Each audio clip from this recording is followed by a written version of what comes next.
Whoever makes a path to knowledge for others, God will make a path for this one to paradise. We heard words about the prophet who understood himself as only a teacher, and the Quran that declares the prophet Muhammad to be nothing but a mercy to the universe. It says something about the whole nature of the process of learning and the role of teachers in our lives.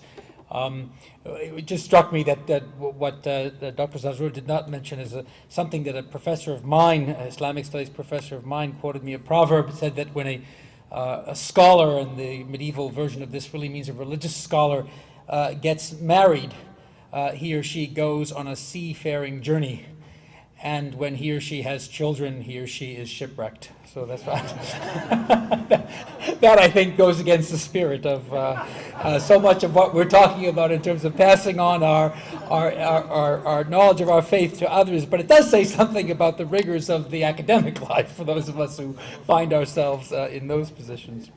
Well, I want to thank each and every one of our three speakers for really inspiring reflections, and I invite us all to collectively thank them now with our applause. And the folks at Niagara would very much like to elicit your impressions of this evening and give you a chance to briefly, and I have to emphasize briefly for the purposes of keeping to our schedule, offering some of your own insights and reflections about some of the things you heard this evening. Just very brief, one of the things I was struck by each of our wonderful speakers tonight, that each emphasized the importance of being rooted in your own tradition in order to be able to welcome the other. I can't remember who spoke this word of wisdom, but we were talking about interreligious dialogue and saying you can't have an empty chair, to be part of the dialogue. You have to be deeply rooted, love your own tradition, but to know it and love it in a way that it is generous and make space for different understandings, different readings. So I thank the speakers tonight for what I heard, a common insight, a love of their own tradition, but loving it in a certain way that's very generous and open to the other. I thank the Niagara Foundation for giving this opportunity. I learned a lot from all the three speakers, and I'm not about to make a speech, but I have to share my thoughts on learning from each other as we strengthen our own faith and get the strength of compassion and bridge building with the others. That way we are allaying fears from the society. And Kuchu, please allow me to say an incident that happened at the KM when we were preparing for the Sounds of Faith. He brought his two young sons with him, and we were walking around, and with my friend, Lenore Mass, who's the past president of that and serves on my board, we were standing there, and I offered his son the opportunity to participate in Sounds of Faith. And would you like to do the call to prayer? I asked him, and he reflected, and in deep thought, beautifully he said, but I don't know their tradition, because he was in the synagogue. In other words, we have to expose the children to experience each other. Only books do not give the message. So this message is for us to experience each other in sounds, rhythm, and movement, and it has moved the earth and all of us. It's amazing how you bring us all together and you make sure that we sit separately, not in our groups that we might just drift to, but in a much more exciting way to sit next to people that we can really learn from and learn new things from. I took to heart very much Dr. Schorsch's sort of struggle with this idea of we share everything, we don't always share, we have actually different perspectives of Abraham. And yet, when I heard each of the speakers complaining about the high cost of day school tuition, tuition for private schools, I mean, that was just, it was so nice to hear someone else kvetching about it, as I hear in Jewish circles all the time. So I think it's almost a paradox that in some ways we're competing for our Abraham, or that we are the heirs of Abraham, and not the other. And then we realize that we really do share so much in common. And I think that these dinners and these times that the Niagara Foundation puts on, and I look forward to hosting in the new program, really get us to think that we are different and yet we are so much the same, and let's grow together. It was such a delightful evening. Thank you.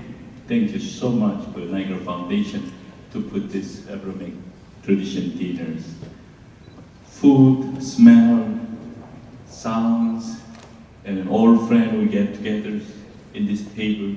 I think this is the most profounding thing.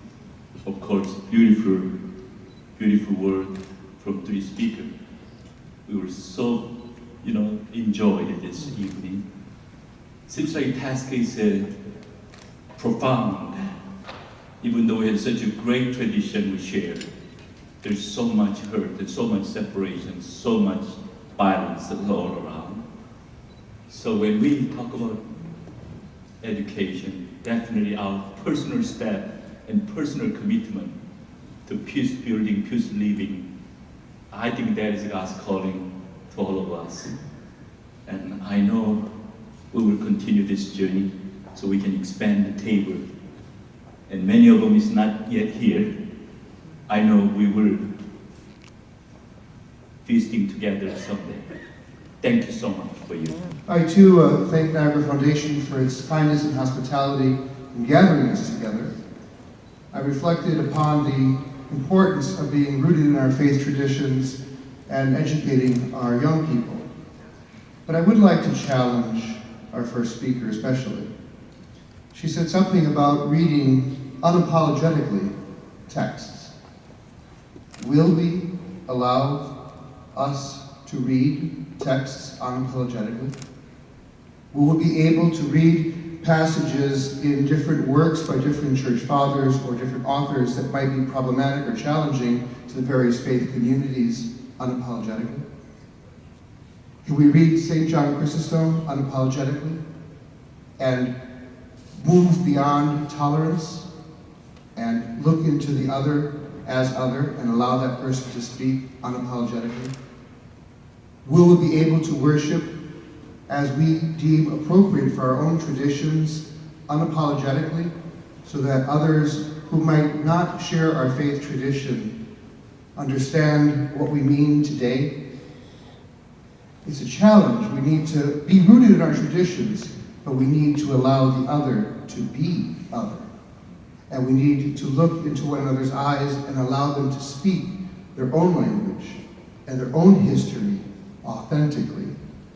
And we need to move beyond tolerance to acceptance and to beyond even coexistence, but to allow the texts to speak unapologetically without fear of repercussion.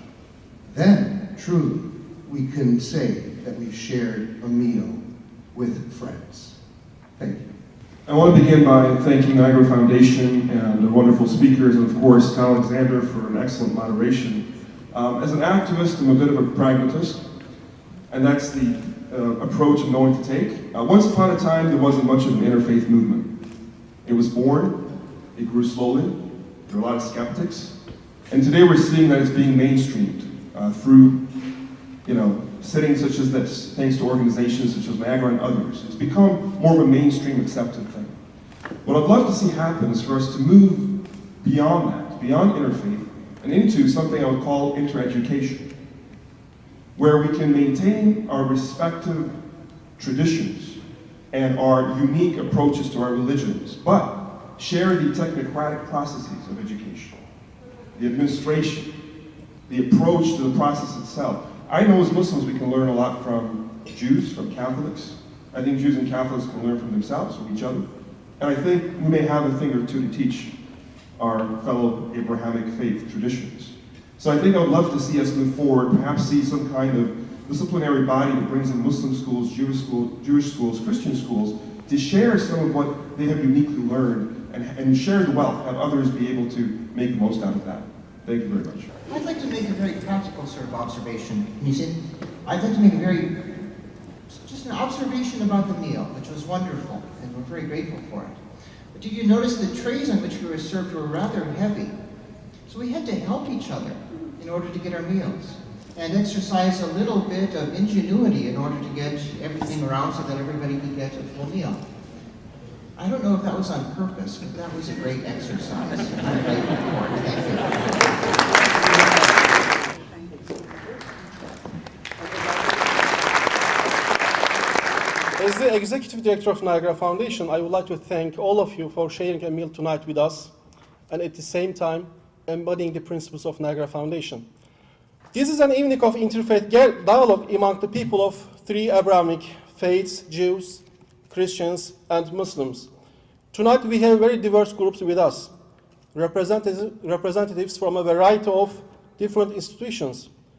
It's a distinct honor to be in the company of such distinguished friends. The goal of tonight's dinner is to bring the people of the Abrahamic religions together with an emphasis on what these religions have in common rather than how they are different, and to act together on common issues with a stronger trust like the people in the family. And our speakers informed us about how they educate their future generations. As we all know, early education begins at home. Children imitate what they see in their families. They look up to those that are older than them and take them on as role models. Education is a lengthy process, and there are certain things you cannot learn by just reading about them in a book. Things that are easy to understand, but hard to incorporate in your life. At this juncture, I believe it is very important to comprehend the spirit of the religion.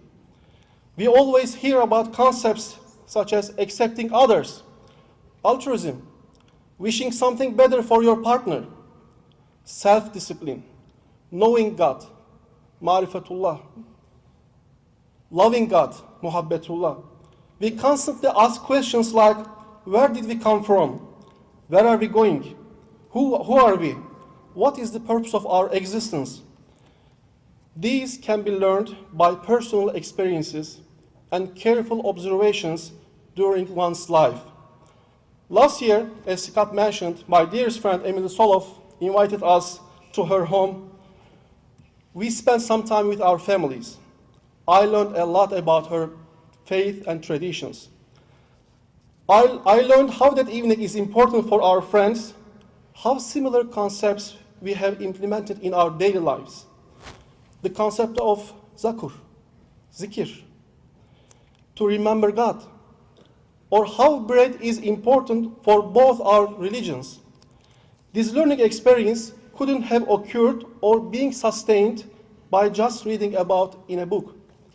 I would like to share with you another lesson I learned from my role model, my father.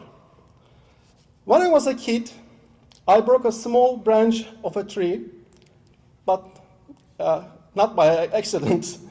I didn't think much about it. But then my father asked me, if you lost a fingernail, how would you feel? And started to tell me a story which I never forget. It goes like this. One day, a holy man goes to a prairie with his students. All of the students pick the most beautiful flowers and give their teacher bunches of them. However, one student appears with a pale flower in his hand and it's broken at the stem. So the teacher asks his student, why did you bring me a broken flower?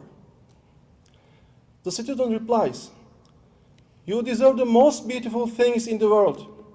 But when I tried to pick each flower, I realized that it worships God in its own way, representing the beauty of its creator.